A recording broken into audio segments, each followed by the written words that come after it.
So hello guys, welcome back to my channel अर्थशास्त्र की नगरी। सो गाइज, जैसा कि आपने थंबनेल के अंदर देख ही लिया है, जी हाँ, हम बात करने वाले हैं क्लास से 12th के इकोनॉमिक्स के पेपर के सॉल्यूशन के रिगार्डिंग।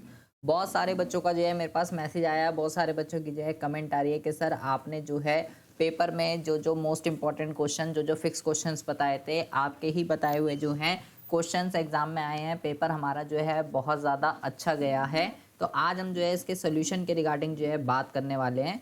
मेरे पास जो पेपर है, इसका जो कोड है ये आप देख लीजिए।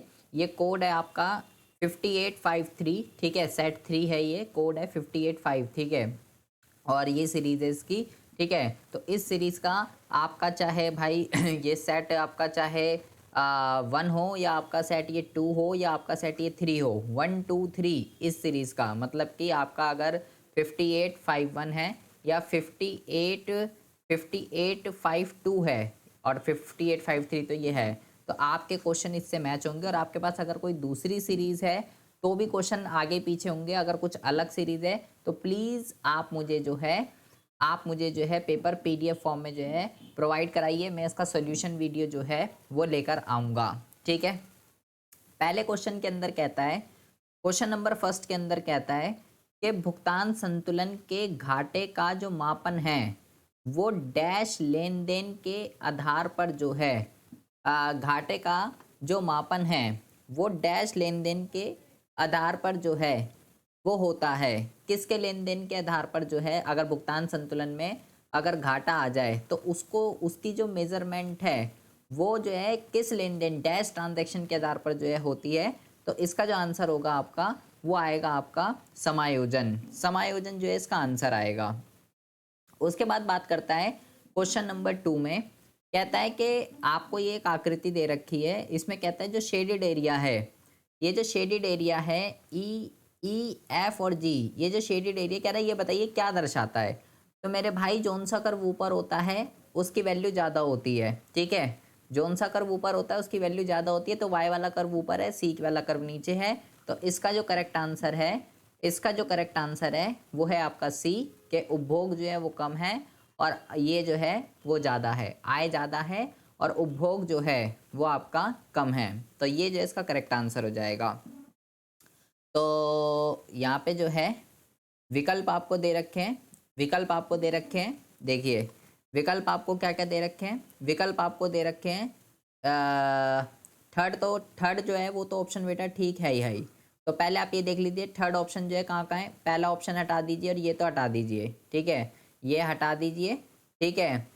एंड इसके अलावा यहाँ पे जो है, इसके अलावा यहाँ पे जो है आप देखेंगे कि पहला मैंने क्यों हटा दिया, ए वाला ऑप्शन क्यों हटा दिया और डी वाला क्यों हटा दिया, क्योंकि इसमें थर्ड तो है ही नहीं और थर्ड तो है ही, वो तो फिक्स है आंसर। अब यहाँ पे आप देखेंगे बेटा यहाँ पे क्या है, आय जो है, आय जो है बेटा वो ज़्यादा है, आय जो है वो ज़्यादा है और उपभोग जो है वो कम है। जैसे मान लो अगर मैं 100 रुपये कमा रहा हूँ तो बेटा 80 रुपये में उपभोग कर रहा हूँ, बाकी 20 रुपये कहाँ जा रहे हैं, बाकी 20 रुपये में बचत कर रहा हूँ। तो कहता है यहाँ पे देखेंगे ये क्या कहता है, कहता है कि बचत की जो वैल्यू है ना, यहाँ पे फोर्थ में लिखा हुआ है ने, ये बचत जो है आ, बचत जो है वो 0 से कम है। ये यहाँ पे लिखा हुआ है इनने, बचत जो है वो 0 से कम है। अच्छा जी। और उसके बाद लिखा हुआ है बचत बराबर है 0 के।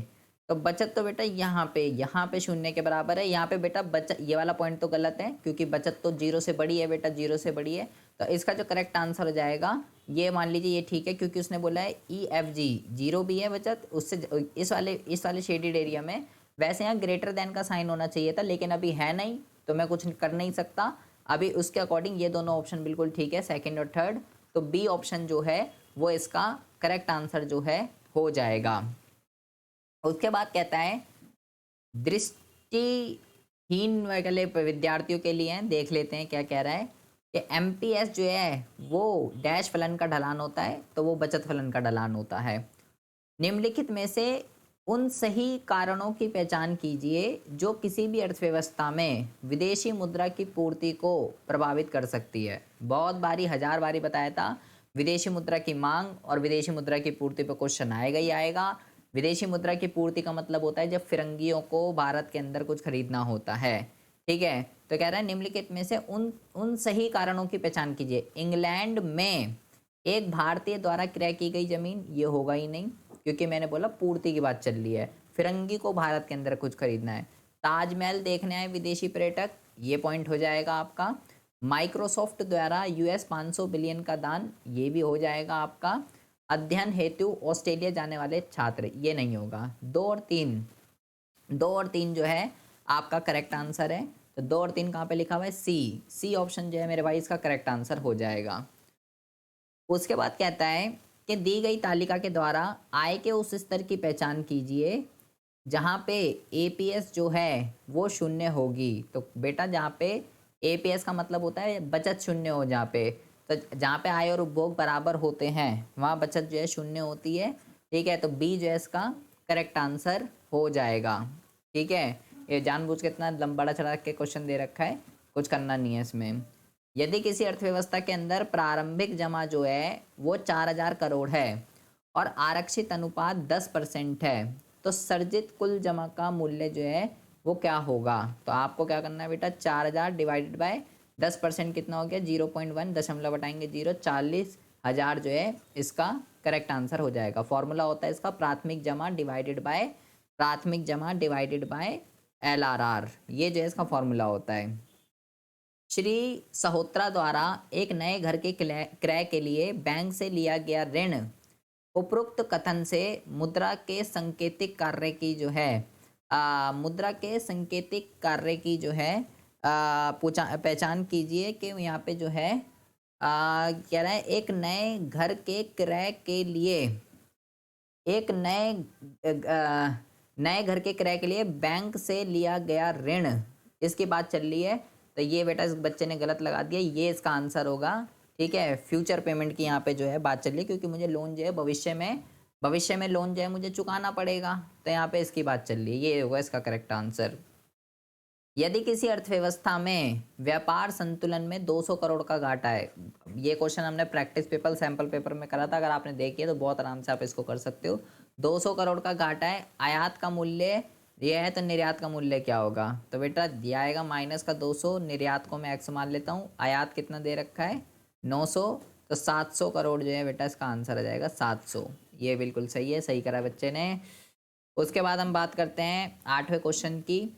एक काल्पनिक अर्थव्यवस्था में यदि संपूर्ण अतिरिक्त आय का उपभोग कर लिया जाता है, कहता है अगर डेल्टा वाई पूरी की पूरी डेल्टा सी है तो निवेश गुणक का मूल्य जो है क्या होगा? इट मीन्स बेटा एमपीसी जो है बेटा वो आपका कितना होगा? 1 होगा, क्योंकि सारी की सारी आय का उपभोग हो रहा है। और अगर एमपीसी 1 है तो एमपीएस जो है वो बेटा 0 होगा। तो के की वैल्यू क्या होती, फॉर्मूला लगा दीजिए 1 में एमपीएस, और किसी भी डिजिट के नीचे 0 आ जाता है तो नॉट डिफाइंड, ये बिल्कुल करेक्ट लगाया है, अनंत इसका जो है आंसर होगा। कहता है पहचानिए कि इनमें से किसे भारत का सामान्य निवासी जो है नहीं माना जाता है। नई दिल्ली में स्थित अमेरिकी दूतावास में कार्यरत एक भारतीय नागरिक, तो ये तो माना जाएगा, ठीक है। किसे नहीं माना जाता है, नहीं पूछा उसने। चीन में भारतीय दूतावास में कार्यरत एक भारतीय अधिकारी, इसको हम नहीं मानेंगे, ठीक है। एक मिनट, चीन में भारतीय दूतावास में कार्यरत, चीन में भारत का दूतावास है, ठीक है, चीन में भारत का दूतावास है, कार्यरत एक भारतीय अधिकारी। अच्छा, तो वो तो भारत किसे भारत का सामान्य निवासी नहीं माना जाएगा। अच्छा, और देखते हैं शिखर सम्मेलन के लिए कनाडा गए, शिखर सम्मेलन के लिए कनाडा गए एक भारतीय राजनयिक, अच्छा, न्यूयॉर्क स्थित एक अमेरिका कंपनी में 1 वर्ष से अधिक अवधि के लिए कार्यरत एक न्यूयॉर्क स्थित एक अमेरिकी कंपनी में, न्यूयॉर्क में एक अमेरिका की कंपनी है, उसमें 1 वर्ष से अधिक अवधि के लिए कार्यरत एक भारतीय। तो ये जो है बेटा इसका ये जो है इसका करेक्ट आंसर हो जाएगा। हाँ, यही इसका करेक्ट आंसर है, डी। डी जो है इसका करेक्ट आंसर है, ठीक है। उसके बाद जो है ठीक है, वास्तविक बचत, वास्तविक निवेश के सभी स्तरों पर कहता है, दिए गए कथन को जो है, कथन को जो है ध्यान पूर्वक पढ़िए। वास्तविक बचत, वास्तविक निवेश आय के, वास्तविक बचत व वास्तविक निवेश आय के सभी स्तरों पर क्या होते हैं, बराबर होते हैं। तो भाई ये तो गलत है। प्रभावी मांग के सिद्धांत के अनुसार साम्य उत्पादन एग्रीगेट डिमांड के बराबर होता है, ये ठीक है बेटा। बी वाला ऑप्शन जो है बिल्कुल करेक्ट आंसर है। और ये प्रभावी मांग का सिद्धांत क्या होता है, वीडियो देख लीजिए, अभी भी फिक्स क्वेश्चन में पड़ी हुई है कि प्रभावी मांग का सिद्धांत जो है ये क्या होता है, ठीक है। आगे अपने ज़्यादा क्वेश्चनों पे, ठीक है। कहता है क्वेश्चन नंबर 11 में कहता है कि यदि एक राष्ट्रीय चालू खाते घाटे की स्थिति का सामना कर रहा है, अगर चालू खाते में घाटा है तो व्यापार घाटा, अब तो व्यापार घाटा अवश्य उपस्थित होता है। कह रहा है अगर चालू खाते में घाटा है तो व्यापार में भी घाटा होगा, बीओटी में भी घाटा होगा। मान्य तर्कों के द्वारा इसका समर्थन व खंडन करें। तो बेटा दिया गया कथन जो है वो बिल्कुल गलत है। अगर चालू खाते में घाटा है तो इट डज नॉट मीन कि बीओटी में भी घाटा होगा, उसमें अधिशेष हो सकता है। चालू खाते के 3 घटक होते हैं, आपको उसके अंदर लिखना था। वस्तुओं का, सेवाओं का एक पक्षीय हस्तांतरण, और व्यापार घाटा उसका एक घटक होता है। ऐसा जरूरी नहीं है कि व्यापार में घाटा होगा। वस्तुओं का निर्यात जो है अगर ज़्यादा होगा याद से, तो बीओटी में कभी भी घाटा नहीं हो सकता। वो सेवाओं की वजह से या एक पक्षीय की वजह से चालू खाते में घाटा हो सकता है। न्यूमेरिकल क्वेश्चन दे रखा है बेटा आपको, और सेम क्वेश्चन मैंने प्रैक्टिस पेपर में कराया था, अगर बेटा आपको याद है तो।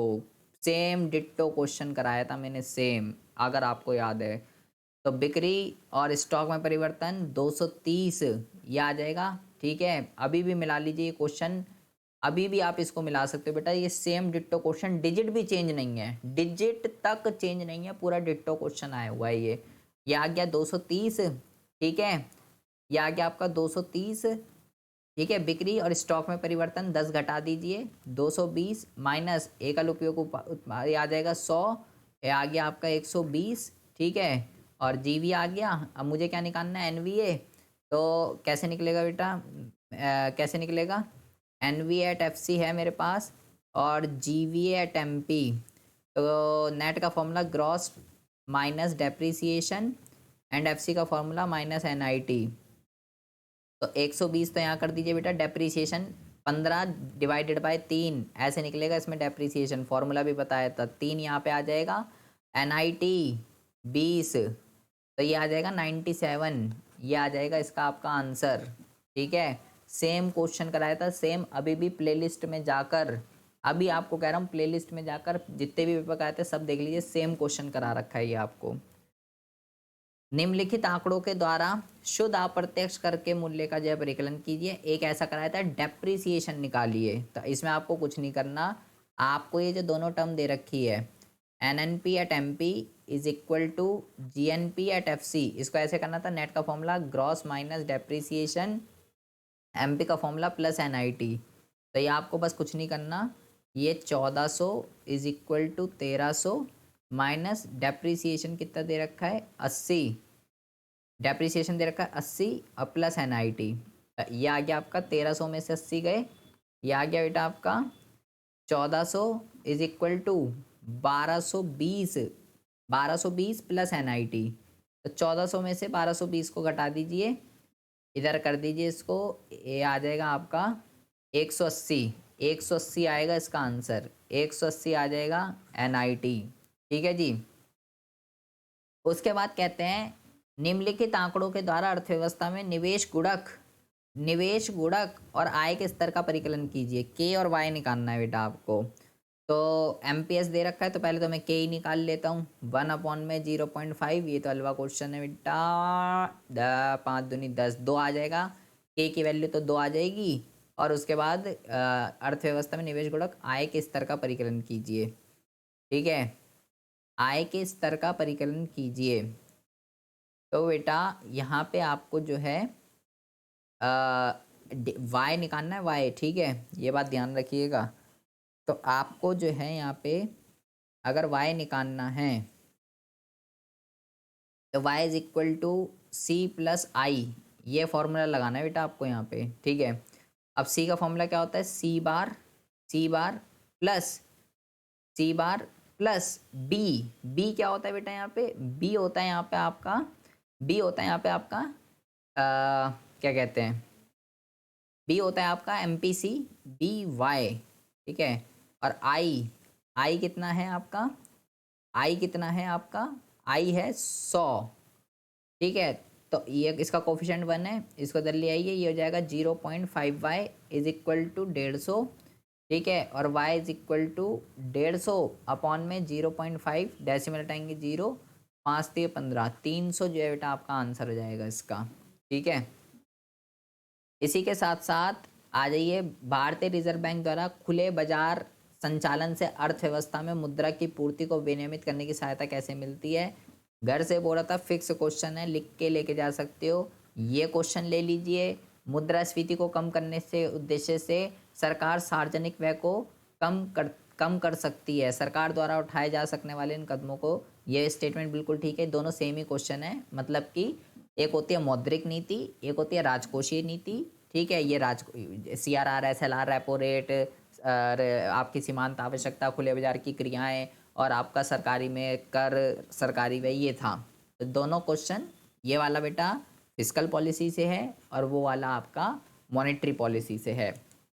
वो भी कथन इसमें आपको बताना था कि खुले बाजार जब अधिक मांग होती है तो RBI क्या करता है, और जब न्यून मांग होती है तो क्या करता है, ठीक है। कब जो है उसको क्रय करता है, कब उसको विक्रय करता है, ये आपको बताना था। और यहाँ पे ये तो कथन बिल्कुल ठीक दे रखा है। प्रभावी मांग के सिद्धांत को जो है परिभाषित कीजिए। अभी भी प्लेलिस्ट में वीडियो डली हुई है, प्रभावी मांग का सिद्धांत क्या होता है जाके देख सकते हैं, फिक्स वाले क्वेश्चन वाली प्लेलिस्ट में कह रहा हूँ, देख लीजिए जाके। इसके और में एक और क्वेश्चन दे रखा है, ठीक है। इसके और में एक और क्वेश्चन दे रखा है, माल सूची के अनभिप्रेत संचय के अर्थ का उल्लेख कीजिए। मतलब कि वो स्टॉक जो उत्पादक ने सोचा नहीं था और जो उसके पास जमा हो जाता है जब मांग कम होती है और सप्लाई ज़्यादा होती है, उसका अर्थ लिखना है, वो लिखना था आपको यहाँ। और हमारा फिक्स क्वेश्चन जो कि 1000 बार ही मैंने बोल दिया था, आएगा ही आएगा, घर से ही लिख के लेके जा सकते हो कि मेरे भाई AD जो है वो ग्रेटर देन है AS से, ठीक है। बोला था ये आएगा ही आएगा, ठीक है। तो क्या उसका उत्पादन पे आय पे क्या बोला था, आप देख लीजिए अभी भी जाके। प्रत्यक्ष और अप्रत्यक्ष करों के बीच में अंतर, ये भी हमने क्वेश्चन करा था बेटा, प्रैक्टिस पेपर का ही क्वेश्चन है कि प्रत्यक्ष कर वो कर होता है जिसका भार नहीं टाला जा सकता। एक एक बस आप प्रैक्टिस पेपर देख लीजिए मेरे जाके, और मैं आपको गारंटी दे रहा हूँ अगर ये क्वेश्चन ना मिले तो बताना कौन से पेपर में, मैं वो भी आपको जो है कमेंट बॉक्स में कमेंट करके बता दूंगा कि इस वाले पेपर में था, ठीक है। प्रत्यक्ष कर अप्रत्यक्ष कर में हलवा क्वेश्चन है ये। प्रधानमंत्री ने गिव इट अप अभियान की अपील के प्रति उत्तर में कई भारतीय परिवारों ने स्वेच्छा से रसोई गैस उत्पादन सब्सिडी का जो है त्याग कर दिया। भारत सरकार द्वारा की इस कार्रवाई के पीछे के उद्देश्य की पहचान कीजिए और इसकी जो है व्याख्या कीजिए। मतलब ये बेटा ये वो कह रहा है कि जो गैस सिलेंडर पे जो पहले तो सबको मिलती थी सब्सिडी, ठीक है, पहले तो सब्सिडी सबको मिलती थी, लेकिन अब फिर सरकार ने ऑप्शन कर दिया था कि भाई सबको नहीं मिलेगी, सिर्फ सब्सिडी जो है भाई हर किसी को नहीं मिलेगी, ठीक है, सिर्फ उसको मिलेगी जिसको एक्चुअल में ज़रूरत है, ऐसा कुछ हुआ था। तो वो हमको जो है यहाँ पे बताना है कि इसके पीछे सरकार के जो है क्या उद्देश्य है इसके पीछे सरकार का।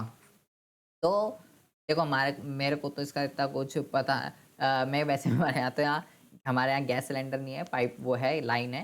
तो इसका पीछे वैसे इसका एक्चुअल में उद्देश्य है कि भाई सब्सिडी उसको मिलनी चाहिए जिसमें एक्चुअल में जिसको नीड है, ठीक है। जिसको नीड नहीं है, जो बिना सब्सिडी के भी बाय कर सकता है। मतलब सीधा सीधा कहने का मतलब ये है कि गरीबों को जो है एक्चुअल में जिसको सब्सिडी मिलनी चाहिए उसकी हेल्प हो सके, जिसको सब्सिडी की ज़रूरत नहीं है जो बाय कर सकता है उसको जो है सब्सिडी नहीं मिलनी चाहिए, ठीक है। ये बेसिकली अमीरों के ऊपर एक तरीके से लाइक वही टैक्स लगाना, गरीबों की आर्थिक सहायता करना, उसी तरीके का इसका जो है उद्देश्य था, ठीक है। उसके बाद कहता है राजस्व प्राप्तियों और पूंजीगत प्राप्तियों के बीच अंतर स्पष्ट कीजिए। हलवा क्वेश्चन है, फिक्स क्वेश्चन है। शून्य प्रभाव योजना के अंतर्गत जीरो इफेक्ट योजना के अंतर्गत भारत सरकार लघु कुटीर और मध्यम उपक्रमों को 80% तक उपदान देती है। उपरोक्त कद में दर्शाए गए सरकारी बजट के उद्देश्य की सरकारी बजट के उद्देश्य की पहचान कीजिए व उनको समझाइए। तो बेटा यहाँ पे जो बात की गई है यहाँ पे जो बात की गई है वहाँ पे बात की गई है संसाधनों के पुनः वितरण की। संसाधनों का पुनः वितरण जो सरकारी बजट का उद्देश्य है वो आपको जो है यहाँ पे लिख के आना था कि संसाधनों का पुनः वितरण जो है वो क्या होता है।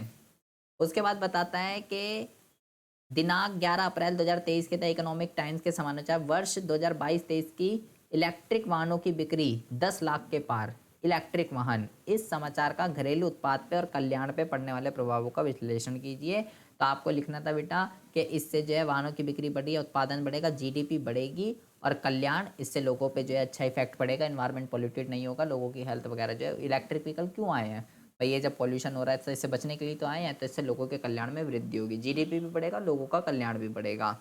आय का चक्रीय प्रवाह क्या होता है एक दो क्षेत्रीय अर्थव्यवस्था के अंदर? सीधा सीधा क्वेश्चन आपसे जो है इसने यहाँ पे पूछ लिया है कि भाई आय का चक्रीय प्रवाह क्या होता है। ये तो हो गई आपकी समष्टि अर्थशास्त्र। अब हम बात करते हैं भारतीय अर्थव्यवस्था और विकास की। ठीक है, भारतीय अर्थव्यवस्था और विकास के अंदर कहता है चीन ने अतिरिक्त सामाजिक व आर्थिक अवसरों की उत्पत्ति के लिए राजनीतिक प्रतिबद्धता को खोए बिना बाजार बाजार व्यवस्था तंत्र का बाजार व्यवस्था बाजार व्यवस्था तंत्र का प्रयोग किया था। चीन ने अतिरिक्त सामाजिक और आर्थिक अवसरों की उत्पत्ति के लिए राजनीतिक प्रतिबद्धता को खोए बिना बाजार व्यवस्था तंत्र का प्रयोग किया था। और दूसरे में कहता है भारत, पाकिस्तान और चीन की भौतिक खदान संपन्नताओं में तो काफ़ी समानता है, परंतु उनकी राजनीतिक व्यवस्थाएं बिल्कुल भिन्न हैं। ये तो बेटा ठीक कह रहा है। कथन टू तो देखो, कथन टू तो जो है सत्य है, लेकिन कथन बाजार व्यवस्था तंत्र का, अरे यार मैं एक तो ध्यान में नहीं आ रहा। एक तो ये पूंजीवाद, समाजवाद और मिश्रित पूंजीवाद, ये बेटा कथन मेरे को गलत, मेरे को ना इस पर मेरे को ही डाउट है। मैं ये नहीं कह रहा मैं वो है, अभी याद में नहीं आ रहा, ये गलत लग रहा है मेरे को। ठीक है, तो इसका जो आंसर होगा मेरे ख्याल से बी इसका जो है करेक्ट आंसर होगा कि कथन 1 जो है वो गलत है और कथन 2 जो है वो सत्य है। ठीक है, बी इसका जो है भी आप करेक्ट मान के चलिए। अगर आपको इसका आंसर पता है तो मुझे कमेंट बॉक्स में कमेंट करके जो है ज़रूर बताइएगा। उसके बाद कहता है कि अकस्मात दिहाड़ी श्रमिकों को स्थायी आधार पर काम पर रखा जाता है। स्थायी आधार पर कौन सी? अकस्मात वालों को, तथा उन्हें सामाजिक सुरक्षा के लाभ भी मिलते हैं। तो गलत है बेटा। श्रम बल में रोजगार प्राप्त और बेरोजगार दोनों व्यक्ति, ये ठीक है बेटा। ठीक है, तो ये इसमें क्या आंसर हो जाएगा? कथन 1 असत्य है और कथन 2 सत्य है, ये इसका आंसर हो जाएगा। उसके बाद कहता है किसी राष्ट्र में डैश संकेतक को सामाजिक और राजनीतिक, फिक्स क्वेश्चन है बेटा, फिक्स प्रैक्टिस पेपर का क्वेश्चन था, सैंपल पेपर का, आप देख लीजिए वहाँ पे जाके, सेम यही वर्डिंग थी, सेम यही वर्डिंग। तो उसको क्या कहते हैं? स्वतंत्रता संकेतक। सूक्ष्म ऋण की योजना को डैश ऋण प्रावधान के माध्यम से विस्तृत किया जाता है। इसका जो आंसर होगा बेटा वो होगा self help group. Micro finance loan को जो है सेल्फ हेल्प ग्रुप बोला था कि आएगा ही आएगा, बहुत ज़्यादा इंपॉर्टेंट है, इसकी इम्पोर्टेंस आती थी। ठीक है, इसके अलावा जो है पाकिस्तान ने आर्थिक सुधारों का जो है आरंभ कब किया था? ये तो हलवा क्वेश्चन है, सीधा सीधा, ये तो हलवा क्वेश्चन है, सीधा सीधा। ठीक है, लेकिन कब किया था भाई? ये तो शायद चीन ने किया था, ये लड़की ने लगा दिया 19। ये गलत है बेटा, इन्हें गलत लगा दिया। मेरे ख्याल से ये है पाकिस्तान का, तो है ना, ये तो चीन का है, चीन ने किया था 1978 में। मेरे ख्याल से यही है शायद, मेरे को ध्यान में नहीं आ रहा इसका डेटा। देख लेते हैं एक बार, रुको ज़रा, मेरे ख्याल से यही है।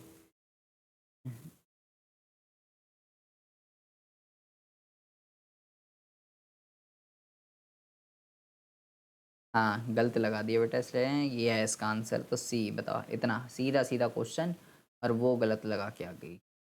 ठीक है, कहता है निम्न भाई, ये प्रापण जो है, आउटसोर्सिंग जो है वो वैश्वीकरण का एक परिणाम में से एक है। बिल्कुल सही है, सत्य है।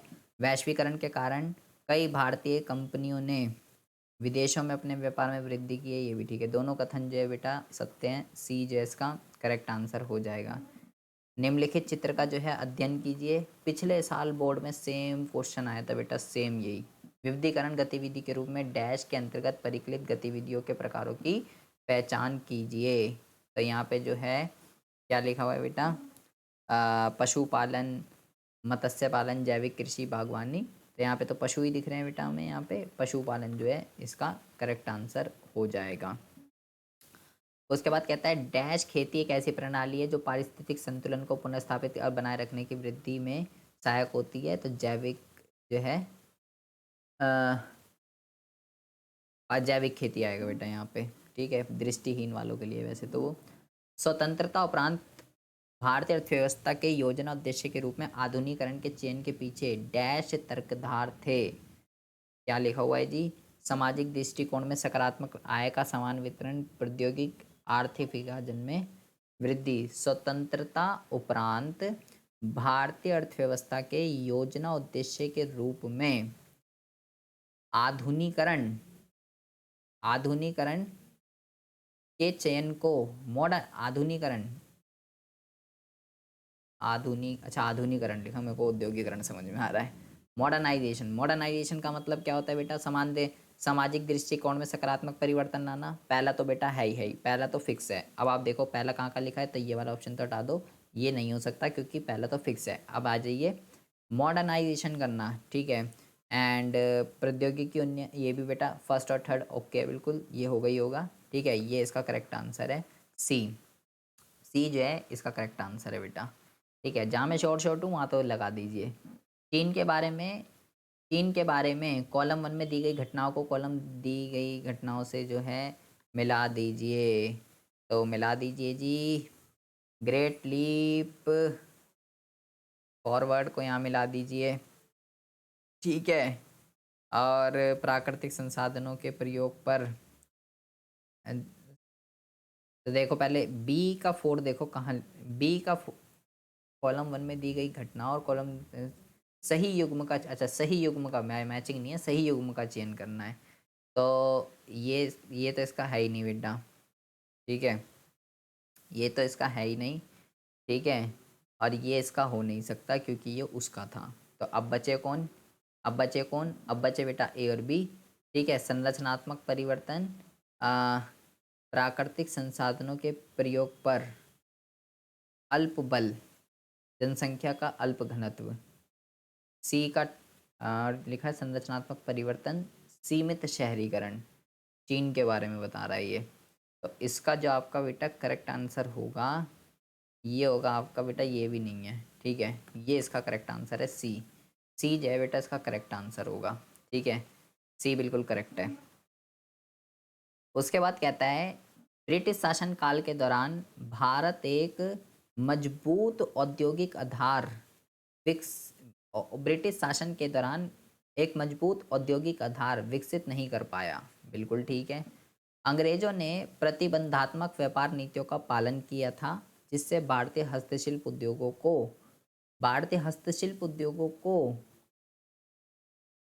अंग्रेजों ने प्रतिबंधात्मक व्यापार नीतियों का पालन किया था, जिससे भारतीय हस्तशिल्प उद्योगों को मजबूती मिली। ये तो गलत है बेटा, उसको तो उसने तहस नहस ही कर दिया था, पूरा हटा ही दिया था। तो रीज़न जो है बेटा वो गलत है। असर्शन ठीक है, रीज़न गलत है। ये इसका जो है करेक्ट आंसर हो जाएगा बेटा सी, सत्य है और वो असत्य है।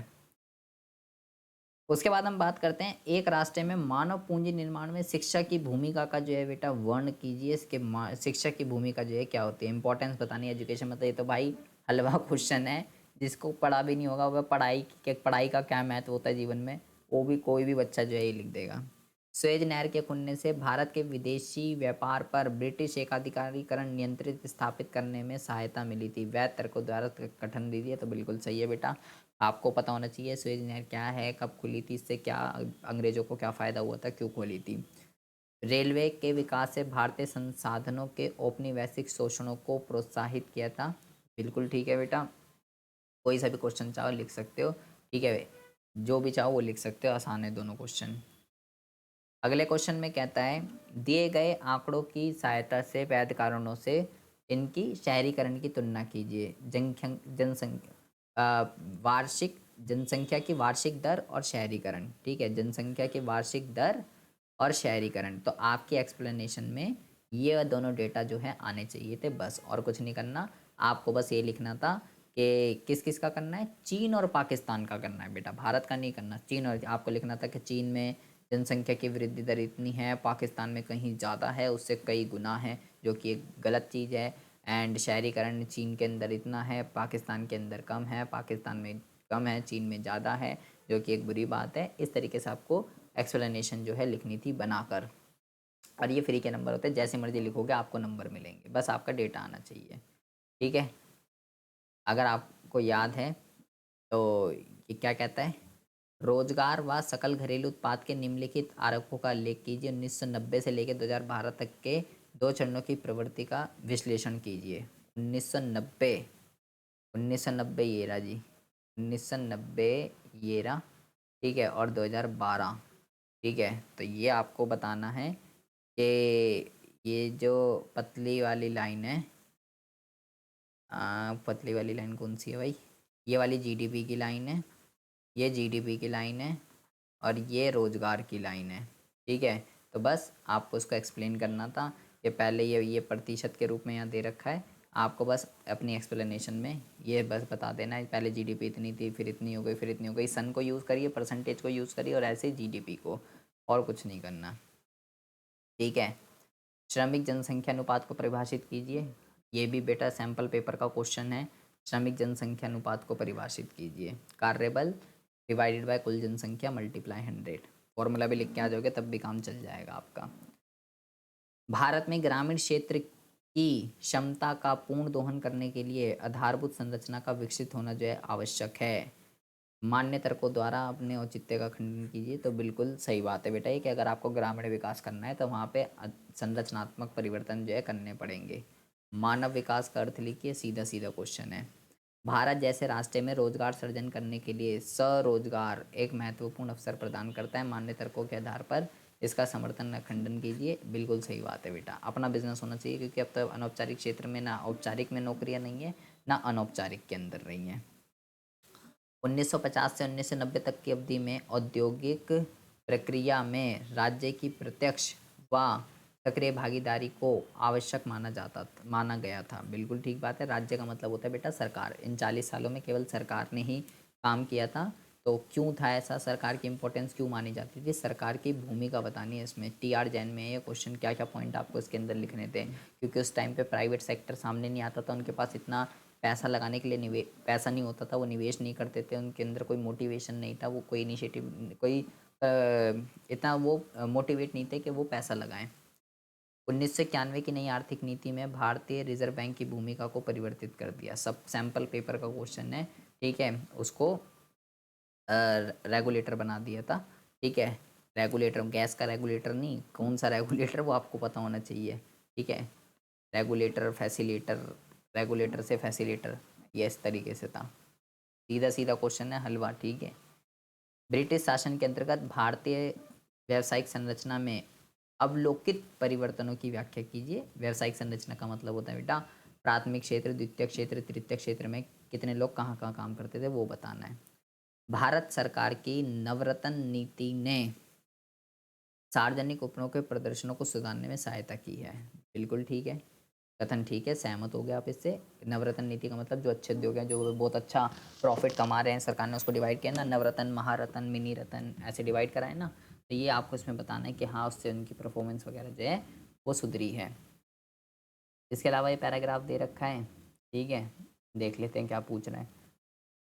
सतत विकास को परिभाषित कीजिए। हलवा क्वेश्चन है, सीधा सीधा लिखोगे।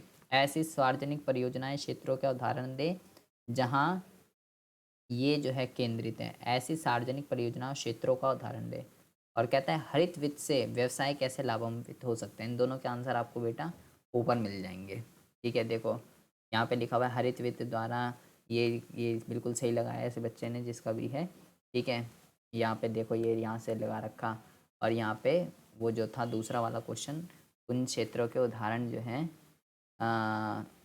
इसे प्रारंभिक चरण में हरित वित्त, ये पूरा हरित वित्त का दे रखा है बेटा, ठीक है। और यहाँ पे लिखा हुआ है निभाता है भारत सरकार ने जिन्हें संपूर्ण हरित बैंड की आय से वित्त पोषण किया जा सकता है। क्या पूछ रहा था सेकंड में, ऐसी सार्वजनिक परियोजनाओं क्षेत्रों का उदाहरण दें जहाँ ये केंद्रित है। तो ये यहाँ पे बात चल रही है, यहाँ पे हरित वित्त को सरकार से बड़े प्रोत्साहन की आवश्यकता है। भारत सरकार ने 25,000 करोड़ की परियोजना की पहचान की है जिन्हें इसकी आय से वित्त पोषित किया जाएगा।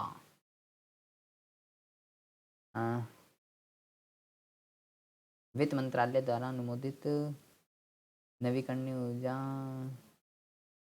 यहाँ है बेटा, ये क्षेत्र हैं, ये सारे, ये यहाँ पे ये सारे क्षेत्र हैं, ये आपको लिखने थे जहाँ पे इसका ध्यान केंद्रित करें, ठीक है। इसके उदाहरण लिखने था, ये तो ये है इसका आंसर बेटा, ये नवीकरणीय ऊर्जा, जलवायु परिवर्तन, ये सब लिखना था आपको इसके अंदर, ठीक है। तो सीधे सीधे तो पैराग्राफ से आप देख के बता सकते हैं। तो बहुत ही ज़्यादा बेटा अच्छा पेपर है, बहुत ही ज़्यादा ईजी पेपर है, सीधे सीधे क्वेश्चन पूछे गए हैं, सबसे अच्छी बात ये है।